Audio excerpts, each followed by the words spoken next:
Hi, good afternoon, and welcome back to today's newspaper analysis. Without any further ado, let's make a start.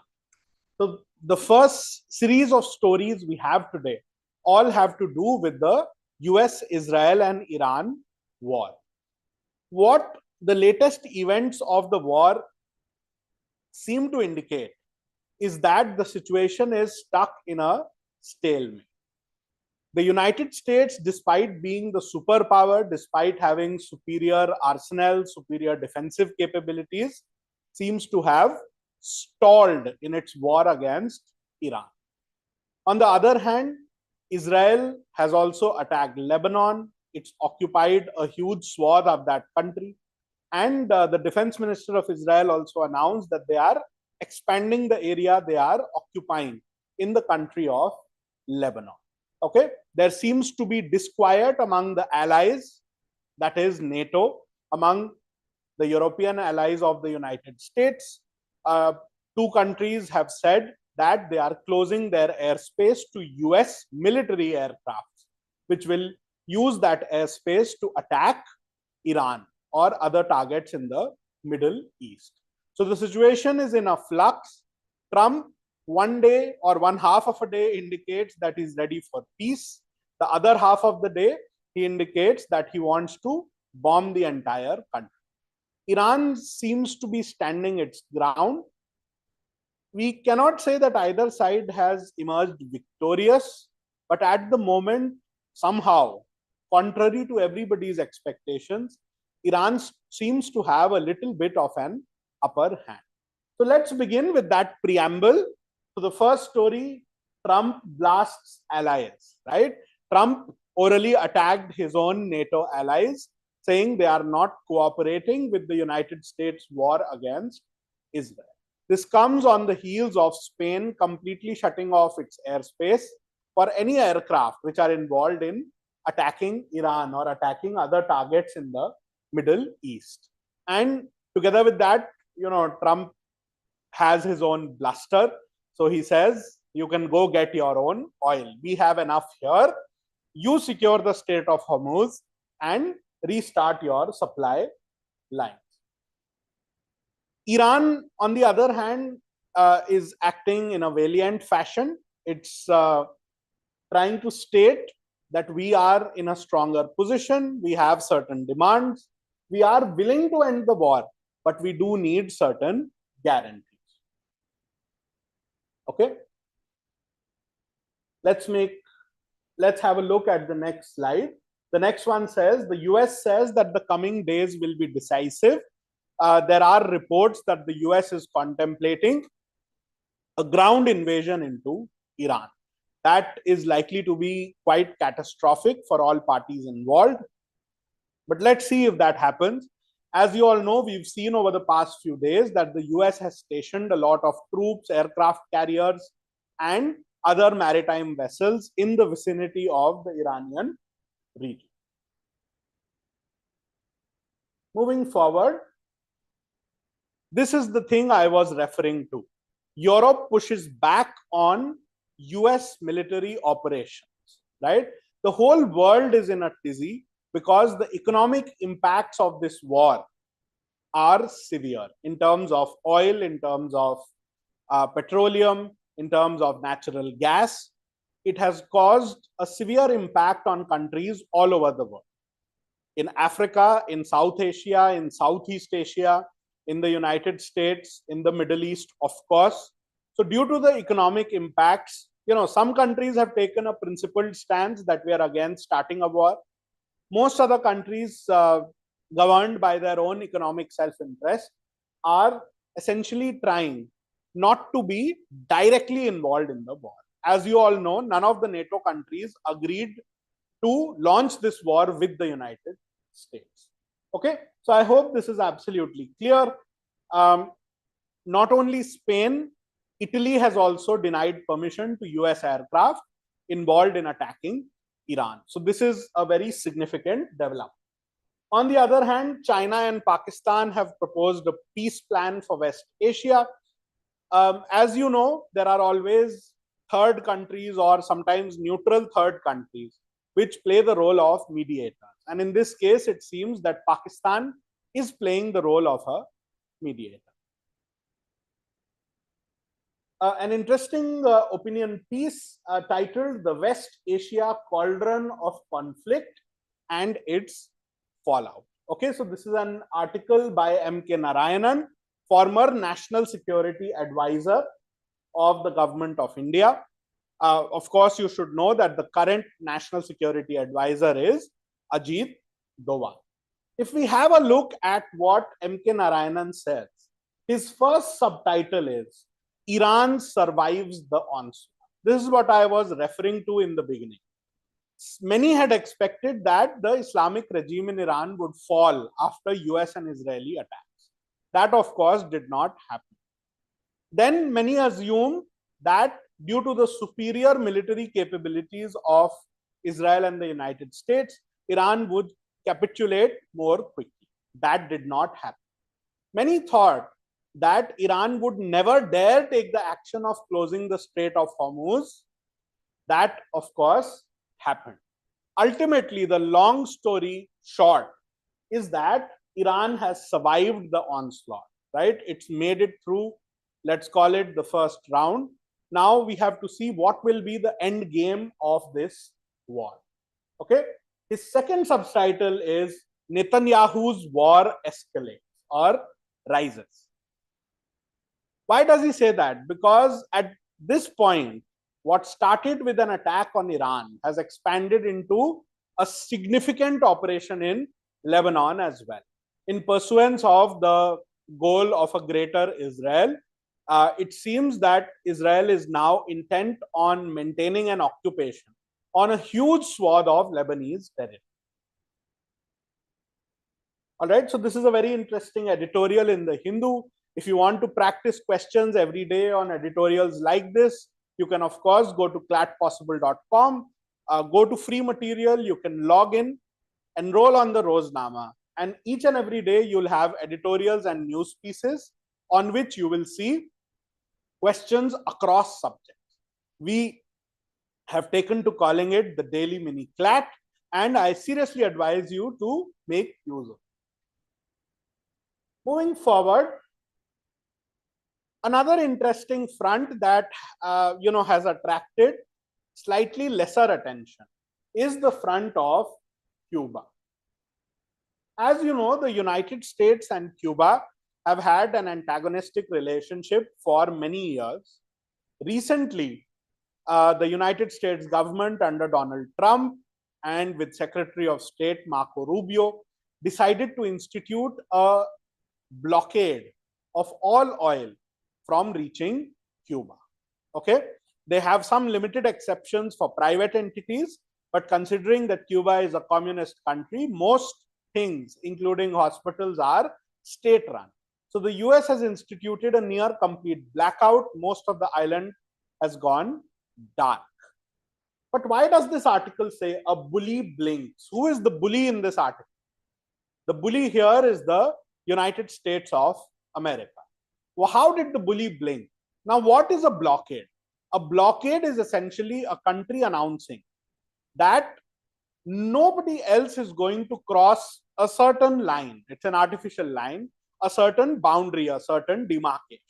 So in this case, the United States laid down a blockade saying no oil should reach Cuba.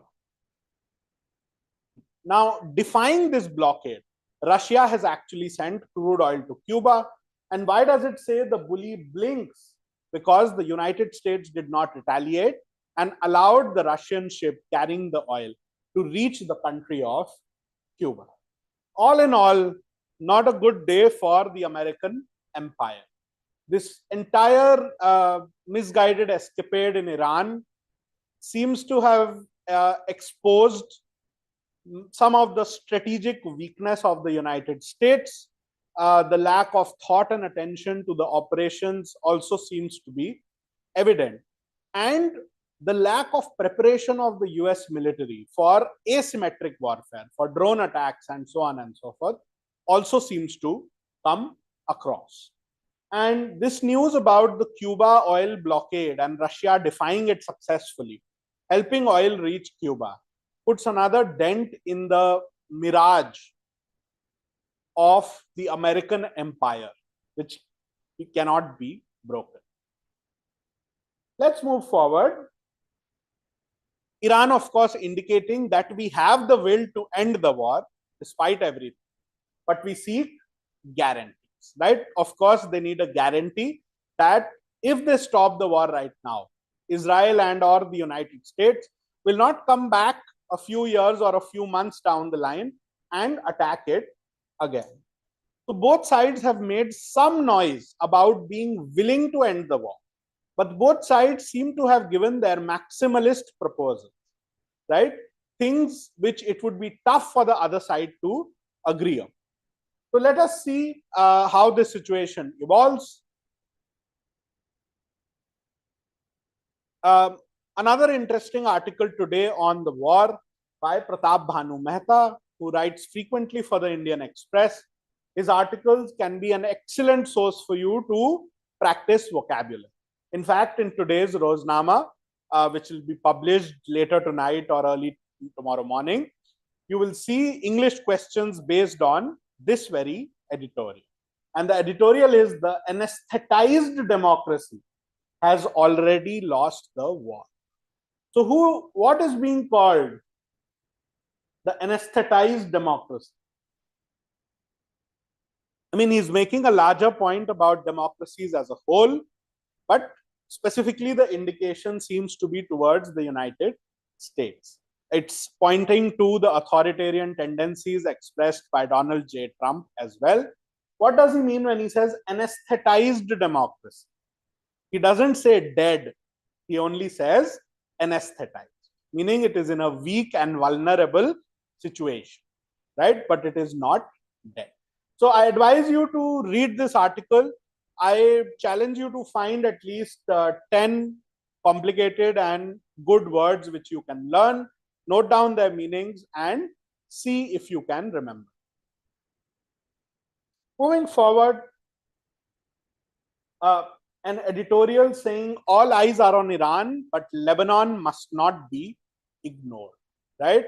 So if you see in the news coverage, most of the news stories focus on the United States and Iran, and also on Israel. But the Israeli invasion into Lebanon and its indications and announcements that it is going to occupy Lebanese territory seem to be getting less attention in the media and on all of our minds. That is almost as significant as the US and Israeli invasion and attack on Iran. Okay, so this is important. What is Israel's pretext to go into Lebanon?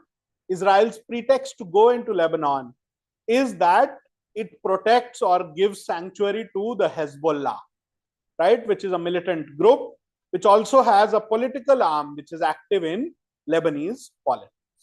Okay. By the way, in relation to Lebanon, what is the name of a river we have to remember? It is the Litani River. Okay, the Litani River. This is absolutely important. This is the river along which Israel has essentially encroached territory. All the territory to the south of the Litani River has essentially been occupied by the state of Israel. So it is southern Lebanon which is currently under Israeli occupation. Moving forward, as I mentioned, China and Pakistan attempting to play mediator, and China and Pakistan outlined a 5-point plan to end the West Asia war. Okay. So you must have noticed there are a lot of these proposals and plans going around. The US proposed 15 points, Iran proposed 5 points. There's another 5 points between China and Pakistan. I don't want to get bogged in the day-to-day of the proposals. We will see what comes of any of these proposals before we focus on them and do a deep dive on them.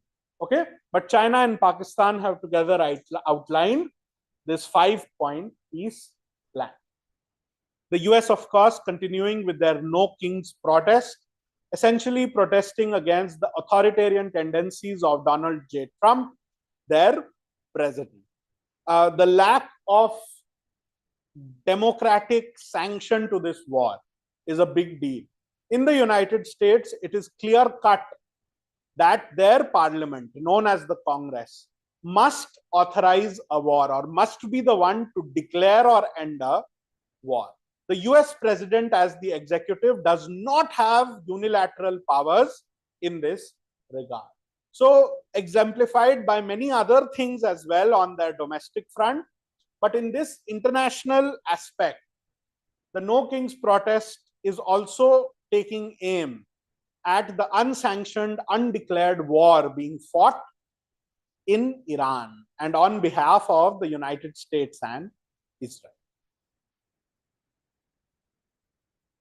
Just a quick flag, there's going to be news very soon about the final decision on the capital of Andhra Pradesh. Okay, so what is the city? We have to remember the name of the city is Amravati. Okay, so different governments of different political parties have had different views on what city should be the capital. Someone proposed a 3 capital system and so on and so forth. But Chandrababu Naidu, who originally pioneered the establishment of Amravati, they passed a resolution in the Legislative Assembly. And now, today it's been reported that there is likely to be a bill in the Union Parliament giving recognition to Amravati as the state capital. Why did Andhra Pradesh need a new capital? Because many years ago, the state of Andhra Pradesh was bifurcated into Telangana and Andhra Pradesh. And Hyderabad became the permanent capital of Telangana. Okay, so I hope that is clear. Please keep this in mind. We are going to look at it in detail once this bill gets passed. Then another reminder of what's on in Parliament. So Ashok Lavasa, a former election commissioner in the Election Commission of India, writes an impeachment move with no winners, right? So Ashok Lavasa says, of course, the opposition members of Parliament have introduced a motion to remove the Chief Election Commissioner, Gyanesh Kumar. Of course, it requires a very high threshold. It requires a 2/3 majority of those present and voting and a simple majority of the total membership in each House of Parliament separate. Of course, the other conditions also have to be complied with, same as for a judge of the Supreme Court or High Court. So he recognizes that, of course, the opposition's motion is set for defeat because the government is more than expected to support the Chief Election Commissioner in this removal motion. But Ashok Lavasa says that the Chief Election Commissioner should not be too happy about the fact and that he will not actually be a winner even if he is not removed by the Parliament. And he, of course, points to the trust deficit between the Election Commission and opposition political parties. Okay, so this is quite significant. Please keep this in mind. We will see when this motion is taken up once Parliament resumes its work, and we will report upon it. We will come to you with the motion once the news of its failure reaches us. So happy April Fool's Day. There's a quiz today in the Hindu on the history of the April Fool's Day and about the various elaborate pranks which have been played by people on specific people and on the public as a whole. So I wish you a very happy April Fool's Day, and let's move on. By the way, I'm clarifying, none of the news stories we have discussed are April Fool's pranks. They're all real news stories from the real newspapers of today. Then a quick one in our own neighborhood on Myanmar. As you all know, earlier there used to be a government anchored by the National League for Democracy, led by State Councillor Aung San Suu Kyi, which was toppled by the military, and they established a military junta in its place. Junta is spelled as JUNTA, which means Military Committee. And after that, during that period, Ming Aung Hlaing, the head of their military, known as Tatmadaw, has also been serving as the head of the country. Okay. Now it seems he no longer wants to retain his military role, and now he has actually been elected as the vice president of Myanmar, formerly known as Burma. Recently, in fact, in February, they also held elections, and they were considered highly rigged by everybody involved. And the political party aligned with the military essentially won it hands down. It's called the USDP, and it's your homework to find out the full form of the USDP in Myanmar. Finally, we are going to have proper news about it tomorrow, but the exciting Artemis 2 mission is set to be launched today on the 1st of April. This is NASA's Artemis program, under which there's a series of missions. First an orbiter, uncrewed, then an orbiter crewed, then a moon landing, then building a base on the moon. So it's named after Artemis, the Greek goddess of hunting. Remember, the OG moon missions of NASA were known as the Apollo missions, and those made all of these records. So now Artemis 1 has already been done. Previously, it was an unmanned orbiter around the moon. Artemis 2 now is going to be a manned orbiter around the moon with 3 or 4 astronauts who are going to go on it. We are going to see all of the details with pictures in tomorrow's session of the Roznama. Just a quick flag, one part of the census exercise is beginning today. So in some states where you might be watching this, the census of 2027 has already begun on the 1st of April 2026. I know that sounds like an April Fool's prank, but I assure you it is not. Indeed, one phase of the census exercise has begun today in many of the states. All right. So we'll discuss the details of the Artemis 2 mission in depth tomorrow. Finally, the Prime Minister yesterday inaugurated the Sanand-based semiconductor chip plant, which is a facility of Keynes Semicon. Okay, so it is a facility of Keynes Semicon in the city of Sanand. Okay, so this is the place where the Prime Minister visited yesterday and inaugurated a semiconductor plant, also flagging how supply chains are the victims of conflicts. Right? During COVID, we saw that supply chains are victims of pandemics as well. And these days, with the Iran, Israel, and US war, previously with the Russia-Ukraine war, we've seen how global conflict can choke off the interconnectedness of the world. It particularly impacts semiconductors. Not only that, it impacts the shipment and travel and movement of so many goods. And it's things we don't realize. For example, this current war between the US, Israel, and Iran has even impacted the supply of helium. And that has caused a shortage of helium in many countries, making it a problem for MRI machines to operate. So whether we like it or not, the global economy is highly interconnected.